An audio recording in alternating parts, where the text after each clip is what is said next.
Punalur Radhas, Chowk road, Punalur. Phone 0475222865. Kerala Congress B നിയോജക മണ്ഡലം പ്രസിഡന്റും പുനലൂർ നഗരസഭയിലെ 10 ഏക്കർ വാർഡ് കൗൺസിലറുമായ ഷൈൻ ബാബുവിനെ കള്ളക്കേസിൽ കുടുക്കി എന്നാരോപിച്ച് കേരള കോൺഗ്രസ് ബിയുടെ നേതൃത്വത്തിൽ പുനലൂരിൽ പ്രതിഷേധ പ്രകടനവും ധർണയും സംഘടിപ്പിച്ചു. പുനലൂർ TB ജംഗ്ഷനിൽ നിന്നും ആരംഭിച്ച പ്രകടനം മാർക്കറ്റ് ജംഗ്ഷനിൽ സമാപിച്ചു. ജംഗ്ഷനിൽ എത്തിച്ചേരുമ്പോൾ നടക്കുന്ന പ്രതിഷേധ യോഗം കേരള കോൺഗ്രസ് ബി ജില്ലാ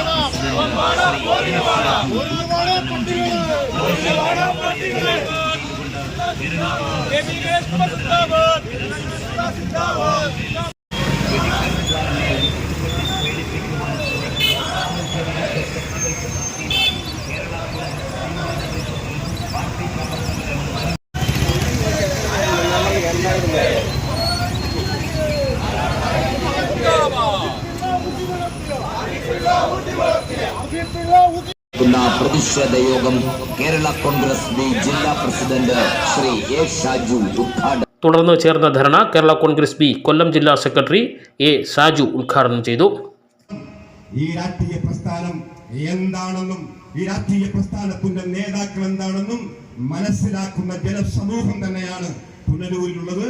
മുൻകാലങ്ങളിലും ഈ പ്രസ്ഥാനത്തിന്റെ ഇപ്പോഴുള്ള പ്രവർത്തനവും മുൻകാലങ്ങളിലുള്ള പ്രവർത്തനവും ഏത് തരത്തിലായിരുന്നു, ജനങ്ങൾക്ക് വേണ്ടി ഏത് തരത്തിലായിരുന്നു എന്ന് ഈ നാട്ടിലെ ജനാധിപത്യ വിശ്വാസികളെ വീണ്ടും ഒന്ന് ഓർമ്മപ്പെടുത്താൻ മാത്രമാണ് ഞങ്ങൾ ഈ യോഗം സംഘടിപ്പിക്കപ്പെട്ടിട്ടുള്ളത്.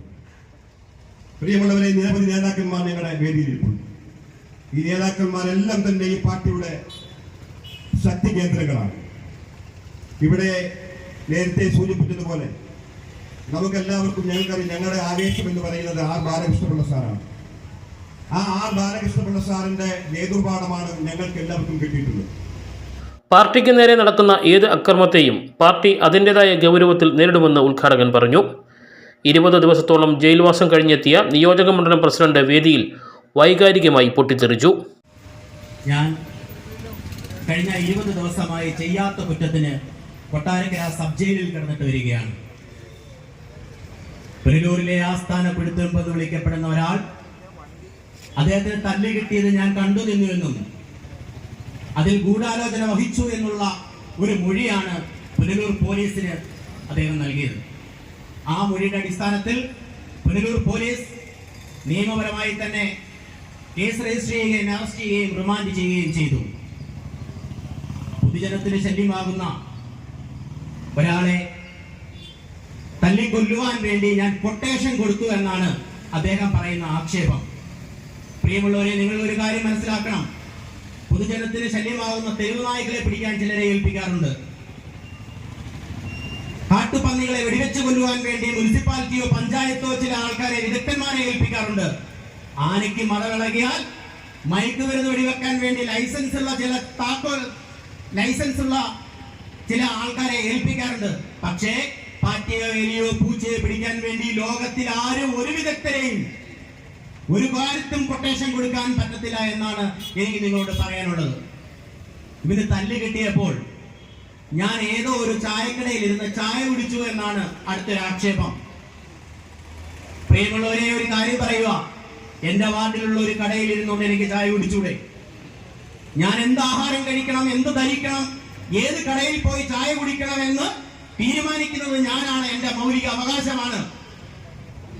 പ്രിയമുള്ളവരൊരു കാര്യം മനസ്സിലാക്കണം.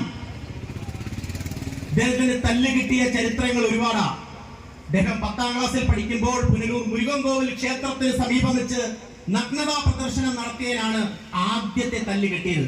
അന്നു മുതൽ ഇന്നു വരെയും തല്ല് കിട്ടിക്കൊണ്ടിരിക്കുക. ഗിന്നസ് ബുക്ക് റെക്കോർഡ് പോലും തോറ്റുപോകുന്ന രീതിയിലാണ് അദ്ദേഹത്തിന് തല്ല് കിട്ടിക്കൊണ്ടിരിക്കുന്നത്. പുനലൂരിലുള്ള എല്ലാ ജനങ്ങളെയും ഒരുപോലെ ദ്രോഹിച്ചിട്ടുണ്ട് ഈ മഹാൻ. കൂടുതൽ പേരുകൾ പറയരുതെന്ന് എന്റെ നേതാക്കന്മാർ ഇവിടെ സൂചിപ്പിച്ചതുകൊണ്ട് ഞാൻ മറ്റു ചില വാക്കുകളിലേക്ക് കടക്കുന്നില്ല. പാവപ്പെട്ട തമിഴ്നാട്ടിലെ പാത്രക്കച്ചവടക്കാർ, തമിഴ്നാട്ടുകാർ ഇവിടെ പുനലൂരിൽ വരുമ്പോൾ അവരുടെ കീശയിൽ നിന്ന് പണമടിച്ചു മാറ്റുന്ന ഒരു ചടങ്ങാണ് പുനലൂരിൽ നടന്നുകൊണ്ടിരിക്കുന്നത്. നിങ്ങൾക്കറിയാമോ, പുനലൂരിൽ പല പല ബ്രാഞ്ചുകളുള്ള ബേക്കറി ഉടമകൾ, പുനലൂർ ടൗണിലുള്ള ഒരു പമ്പുടമയെ, പുനലൂർ KSRTക്ക് സമീപമുള്ള ഒരു വ്യവസായിയെ, അതുപോലെ തന്നെ ജീവകാരുണ്യ പ്രവർത്തകരും പ്രമുഖരും വ്യവസായിയുമായ സുരേഷ് SP സാർ എന്ന് പറയുന്ന ഒരു വ്യവസായിയെ പിരിക്കാൻ നോക്കി, പക്ഷെ നടന്നില്ല. വിരട്ടി നോക്കി, നടന്നില്ല. വിലപേശി നോക്കി, നടന്നില്ല. തൂക്കുവാലോ പുനലൂർ പേപ്പർ മില്ലും കഴിഞ്ഞാൽ പുനലൂർ എടുത്തു പറയാവുന്ന ഒന്നാണ് പുനലൂർ താലൂക്ക് ആശുപത്രി. ഈ താലൂക്ക് ആശുപത്രിയിലെ പഴയ സൂപ്രണ്ടിനെ ഇല്ലാ കഥകൾ പറഞ്ഞുകൊണ്ട്, വ്യാജരേഖകൾ പറഞ്ഞുകൊണ്ട്, ഇല്ലായ്മകൾ ചെയ്തുകൊണ്ട്, സോഷ്യൽ മീഡിയ വഴി ആക്രമിച്ചുകൊണ്ട് അദ്ദേഹത്തെ ഇവിടുന്ന് ഓടിക്കുകയാണ് ഉണ്ടായത്. പുനലൂർ താലൂക്ക് ആശുപത്രിയിലെ വനിതാ ഡോക്ടർമാരെ, വനിതാ സെക്യൂരിറ്റിമാരെ ഉൾപ്പെടെയുള്ളവരെ, അതുപോലെ എന്ത് പറയുന്നു, പുനലൂരിലുള്ള എല്ലാ രാഷ്ട്രീയ നേതാക്കന്മാരെയും എല്ലാ ബിസിനസ്സുകാരെയും ഈ മാന്യം തകർത്തിട്ടുണ്ട്, ഉപദ്രവിച്ചിട്ടുണ്ട്. ഇനി അത് നടപ്പാവില്ല. അതിനെതിരെ ശക്തമായി കേരള കോൺഗ്രസ് പി എന്ന രീതിയിൽ ഞങ്ങൾ പ്രതികരിക്കും, യാതൊരു സംശയമില്ല. വേറൊരു മാന്യമുണ്ട്. തൂക്കുവാലത്തിന്റെ ഫ്രണ്ടിൽ നിന്ന് കഴിഞ്ഞ 2-3 ആഴ്ചയ്ക്ക് മുമ്പ് ഒരു പ്രസംഗം ഒരു മാന്യം കാഴ്ചവെച്ച് ഓൺലൈൻ മാധ്യമമാണ്. ഡ്രൈവിംഗ് സ്കൂളിന്റെ പേരിലും ഉപരിപഠനത്തിന്റെ പേരിലും അന്യ സംസ്ഥാനങ്ങളിലേക്ക് നഴ്സിംഗ് അഡ്മിഷന്റെ പേരിലും രാസവസ്തുക്കൾ MDMA പോലുള്ള രാസവസ്തുക്കൾ കടത്തുന്ന ഒരു വലിയ ലോബി ഡ്രൈവിംഗ് സ്കൂളിന്റെ പേരിൽ ഇവിടെ നടക്കുന്നുണ്ട്.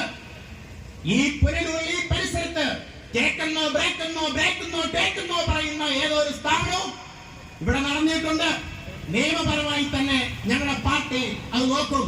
പുനലൂർ തൂക്കുപാലത്തിന്റെ ഫ്രണ്ടിൽ നിന്ന് ഈ മാന്യൻ സംസാരിക്കുന്നത്. ഈ മാന്യൻ ഇവിടെ ഒരു കാര്യം പറയുകയാണ്, തൂക്കുപാലത്തിന്റെ ഫ്രണ്ടിൽ ഇരിക്കുന്ന ഗാന്ധി പ്രതിമയ്ക്ക് ജീവനുണ്ടായിരുന്നെങ്കിൽ ചാട്ടവാറെടുത്ത് ചന്തയടിച്ച് പൊട്ടിച്ചേരെന്നാണ് എനിക്ക് അവസരത്തിൽ പറയാനുള്ളത്. വേറൊരു മാന്യനുണ്ട്. KSRTCയുടെ ചോറ് നിന്നുകൊണ്ട് KSRTCയുടെ മന്ത്രിയെ ചീത്ത വിളിച്ചുകൊണ്ട്, ഈ ഇടതുപക്ഷ രാഷ്ട്രീയത്തെയും ചീത്ത വിളിച്ചുകൊണ്ട് ഒരു കള്ളവാദ്യ KSRTCയുടെ പുറത്താക്കിയിട്ടുണ്ട്. എന്താ, ആര്യങ്കാവിൽ നിന്ന് ഡിപ്പോയിൽ നിന്ന് സാമ്പത്തിക തിരിമറി കാരണം 6 മാസത്തെ സസ്പെൻഷൻ കഴിഞ്ഞ് ഇപ്പോൾ അദ്ദേഹം ആ പുണ്യാളെ കയറിയിട്ടുണ്ട്. ലോകത്തെവിടെയെങ്കിലും ഏതെങ്കിലും ഒരു കുട്ടി റാങ്ക് മേടിച്ചാൽ അത് ഞാൻ പഠിപ്പിച്ച കുട്ടിയാണെന്ന് സ്വയം പ്രഖ്യാപിത വാദ്യ.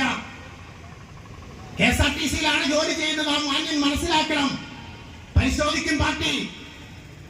വേറൊരു മാന്യനെ പറ്റി ഒറ്റ വാക്കിൽ മാത്രമേ പറയുന്നുള്ളൂ. കുതിരച്ചറക്കാരന് ഒരു മാന്യനുണ്ട്. സോഷ്യൽ മീഡിയ വഴി 24 മണിക്കൂറും തോണ്ടിക്കൊണ്ടിരിക്കുക, ജോലിയും വേലയില്ല. കഴിഞ്ഞ ആഴ്ചയും ഏതോ ആൾക്കാർ തൂക്കിയെടുത്ത് കണ്ടത്തിലെറിഞ്ഞു എന്നാണ് എനിക്ക് കിട്ടിയ അറിവ്. പക്ഷേ അദ്ദേഹത്തിന് ഒറ്റ വാക്കിൽ മാത്രമേ ഞാൻ മറുപടി പറയുന്നുള്ളൂ. കുതിരച്ചിറ സ്കൂളിലെ പ്രീ പ്രൈമറി കുട്ടികൾ മാത്രമേ ഇനി അദ്ദേഹത്തെ തല്ലാനുള്ളൂ. ബാക്കി എല്ലാവരും തല്ലിക്കളഞ്ഞു, തല്ലിക്കൊണ്ടിരിക്കുകയാണ് ഇപ്പോഴും ഈ മാന്യന്മാരെല്ലാം. പ്രിയമുള്ളവരെ, ഞാൻ എന്റെ വാക്കുകൾ നിർത്തുകയാണ്. ഈ പുനലൂരിലെ ആസ്ഥാന കുടിത്തുമ്പകളും മേട്ടാവളിയന്മാരെയും കള്ളവാദ്യാരും കൂടി എന്നെ ഇനി ചുണ്ണാമ്പ് കൊണ്ട് കണ്ടം ചെയ്യാന്ന് കരുതിയാൽ അത് ഈ വിലപ്പോവില്ല. ഇവിടെ ആ വെച്ച വെള്ളം ഇനി വാങ്ങി വെച്ചേരെ. പൊതുപ്രവർത്തന രംഗത്ത് വർഷങ്ങളായി വന്നിട്ടുണ്ട്. ഒരു സാധാരണ കുടുംബത്തിൽ ജനിച്ച് ഒരു തൊഴിലാളിയുടെ മകനായി പുനലൂർ നഗരസഭയുടെ കൗൺസിലറായി 10 ഏക്കർ വാർഡിൽ നിന്ന് ജയിച്ചു വന്ന ഞാൻ ഇല്ലായ്മ ചെയ്യാമെന്ന് കരുതിയാൽ അത് നടക്കത്തില്ല.